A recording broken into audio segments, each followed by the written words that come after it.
Afternoon, everyone. How are you doing? Might be giving yourself credit for it.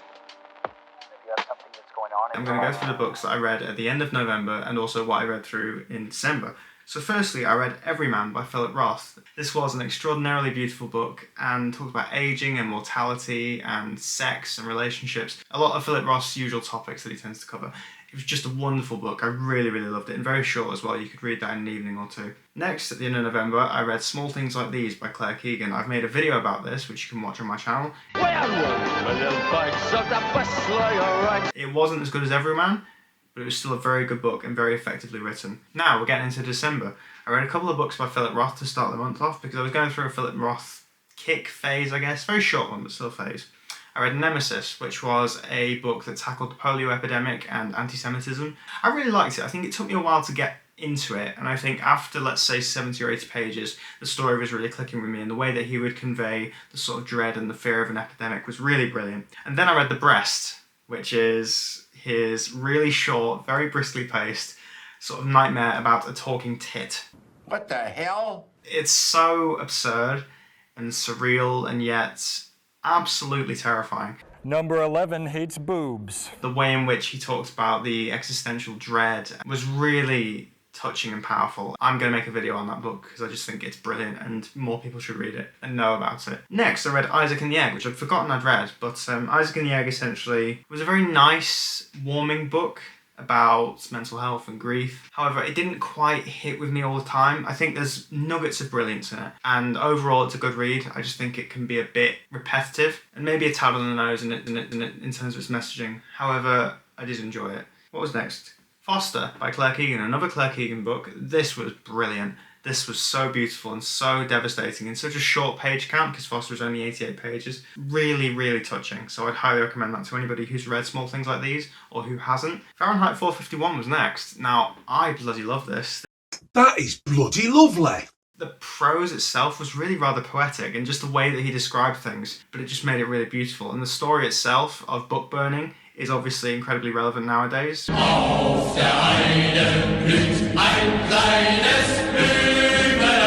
Regardless of what your politics are, I think Fahrenheit 451 has really important messages to say, not only about censorship, but also about the encroaching nature of technology and how that sort of inseminates itself into our lives and how that will affect us. Next, the best book that I read, hands down, in December. Harper Lee's To Kill a Mockingbird. I adored this book. This was so beautiful to read. The way in which she writes, her prose is really simple. It's very engaging, however, and moments of absolute poetry.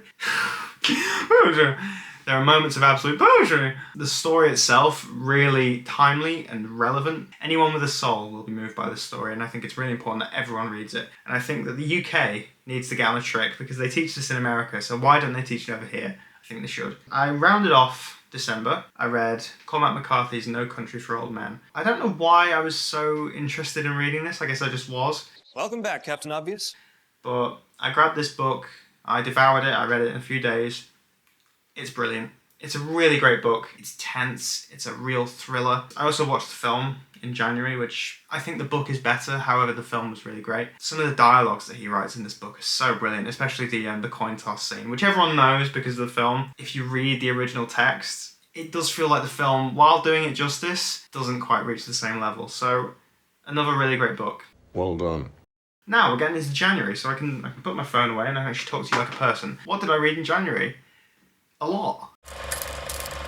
I've been reading an awful lot. One of my New Year's resolutions was to read every day. Not only reading more, but becoming accustomed to the habit of reading, as opposed to being out of it for a few days and then having to get back into it. I started the year with, you'll never guess, Cormac McCarthy, and I started with his debut, The Orchard Keeper. Despite him being one of my favourite authors, McCarthy is quite hit and miss in part, because I'm not a lover of his earlier work, his sort of more gothic, southern gothic novels.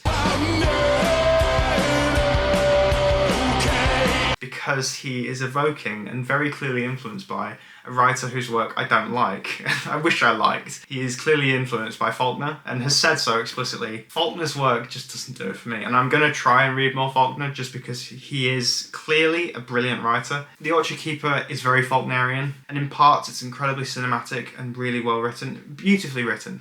in fairness to him. However, as a story, I feel like it sort of lacks the strength and the intensity of some of his later works. I feel like The Road, which is probably my favourite McCarthy novel, says so much and has such an impact despite being really quite short and stripped back. I would recommend this if you are a big fan of McCarthy and let's say you like his more complex and meandering style. Now what did I read next? Well, I'll tell you. I read Ham on Rye by Charles Bukowski. Bukowski is an absolute guilty pleasure of mine. I've stated many times my admiration and love for his work. Again, this was a brilliant work. In fact, I would argue Ham on Rye is probably his best novel. I feel like not only is he very consistent, there's some absolutely brilliant prose in this book, such as the Orange Grove sequence and the opening page, which has some fantastic lines in. I think, what's the first line in this book? Let me just get that for you. Yeah, here. The first thing I remember is being under something. I mean, that's just a brilliant line because you're completely engaged in the world. You're thinking, what is this perspective? And then there's a brilliant line further down where it says, then there is nothing.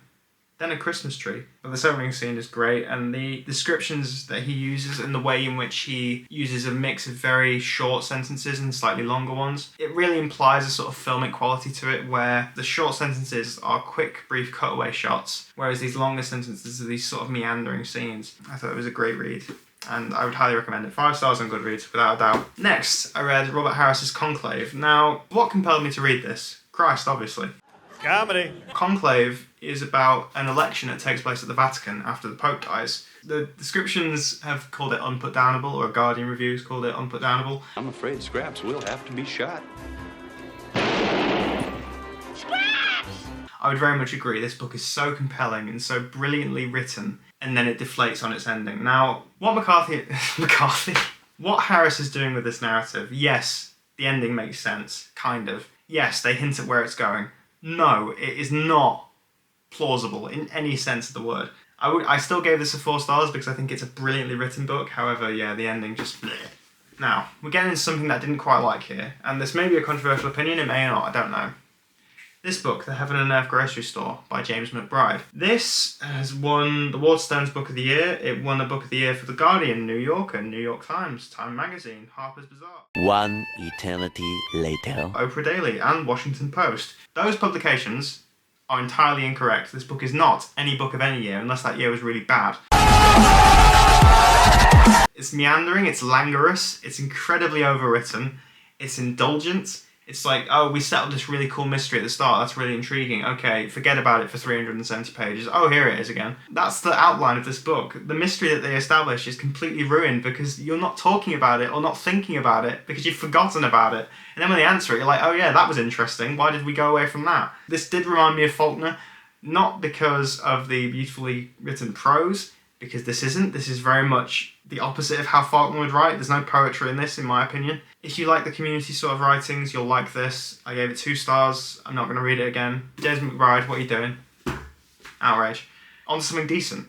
I read Philip Roth's Deception. Philip Roth messes around with form a lot, and I think as he got older, he sort of thought, I've written a lot and people like me, I can sort of mess around. This book here is written entirely in dialogue, very sort of broken up dialogues and very disconnected at times. This is about 2 people who are having an affair and they meet up in a hotel room and these dialogues take place in that hotel room. Conceptually, it's very interesting. There are 2 chapters that this really works for me, and that's the ending 2 chapters. They sort of give a purpose to everything that you've read before. These dialogues, which carry on throughout the book, for 180 pages, they're really nice dialogues that are very engaging, occasionally very short, but they're still nice to read them. Suddenly, in the last 2 chapters, something brilliant happens. It's all given to you in those last 2 chapters, and suddenly you feel, okay, I get it now. For those last 2 chapters, give this a go. This was what I read next. This was my next book, my 6th book of January. This was Martin Amis's The Zone of Interest. This was besmirched somewhat by the fact that I've seen the film already, and the film, for anyone who hasn't seen it, is about a Holocaust officer and essentially portrays the horrors of the Holocaust without showing them. Going into this, I was expecting something similar to the film. It does have elements of what makes the film brilliant, which is the sort of implied horror of the Holocaust. It feels so close to a great book. It feels really close. The story and the writing, while brilliant, do sort of drag a bit, and it was sort of losing me in the last third, let's say. And I felt that the ending didn't quite work for me, and the way that the story wrapped up didn't quite work for me.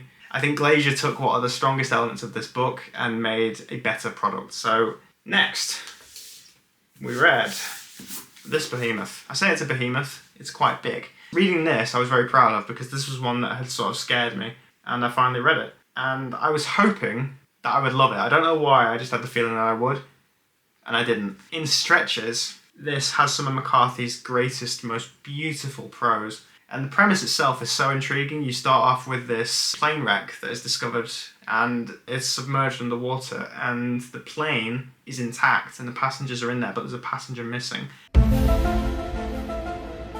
The problem with this book is that a great deal of it relies upon scientific theory. If you don't understand the science that they're going on about, chunks of this book will be completely incomprehensible. Otherwise, it reads like an older McCarthy novel because it was written, I think, in the 80s. In stretches, it's his best work. Oh. Now this, Graveyard Shift by M.L. Rio. This is crap. This seems to be the general consensus about this. I'm glad it is because I didn't want to be the one person who was slagging this off because it's terrible. Graveyard Shift has potential because it's based in an interesting core concept, which is that these young people who sort of meet in a cemetery to have a smoke at night, they suddenly stumble upon a grave that has a hole in it, and it didn't have a hole yesterday. Where are you? This mystery that they set up, which is very intriguing, is then solved immediately after. And they spend the rest of the book talking about how they've solved it and what they're doing to solve it. And parts of the reveals that are given in this book are figured out off the page, so you're not even being told about them until they find them out. The great thing about a mystery is that when you're able to go along with the characters and actually solve it with them, or even beat them to it, and that makes you feel so smart as a reader. They tell you things retrospectively that you didn't know about, and there's no satisfaction in that. I haven't read If We Were Villains. I've heard that is really good. If she writes like this, Jesus, why has she become successful? Because this writing is elementary level. Jesus, it was bad. It was like a Scooby-Doo episode. It was so rubbish. The more I think about it, the more I'm like, this is just a 1-star. It's not as bad as Before the Coffee Gets Cold. I don't think anything could be. God, it just wasn't good at all.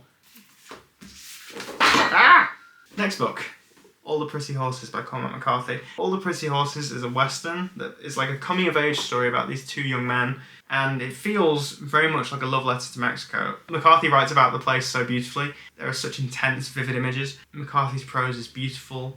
It's languorous, in a good way here. You get these such strong, rich images of the animals and of the nature and of the sun and the sky. I mean, those two, to me, whenever McCarthy writes about the sun, I always imagine it just blood red, and the sky is infected with that blood and it just sort of seeps through, and you either have a red sky or a grey sky. Plot is revealed to you gradually, and you're more there to read it and listen to the dialogues and hear about the characters and just sort of soak it in. It's McCarthy. I enjoyed it a great deal. The final book that I read in January, and it's technically a bit of cheating because it's not quite a book. It's the screenplay, or rather the stage play, for Waiting for Godot by Samuel Beckett. It's one of the earliest examples, or one of the most impactful examples, of absurdism and surrealism on stage, and it essentially follows two men sat by a tree waiting for the titular Godot, who never shows up, and that's not spoiling anything. That's not really spoiling anything because that's not the point of the play. Because Beckett never explicitly states his intentions with the characters, it could be anything. I personally think it's like a meta comment on plays and of staging. Like, there's one scene which is honestly so funny, but it sounds so simple. When a character falls over and can't get to their feet again, and they're debating whether or not to help this person, and then in helping them, one of them falls over, and then the other one does as well. And everyone's just on the ground and can't get up. This scene is so absurd and so stupid, and yet it's one of the funniest things you'll ever read. And the way he writes it does make it very much a meta comment. I loved it. After all that is everything I read in January, but also in December and the end of November. Thank you for watching. I hope you enjoyed, and I will see you in the next video, whatever that is. Bye-bye. You might be giving yourself credit for. If you have something that's going on in your life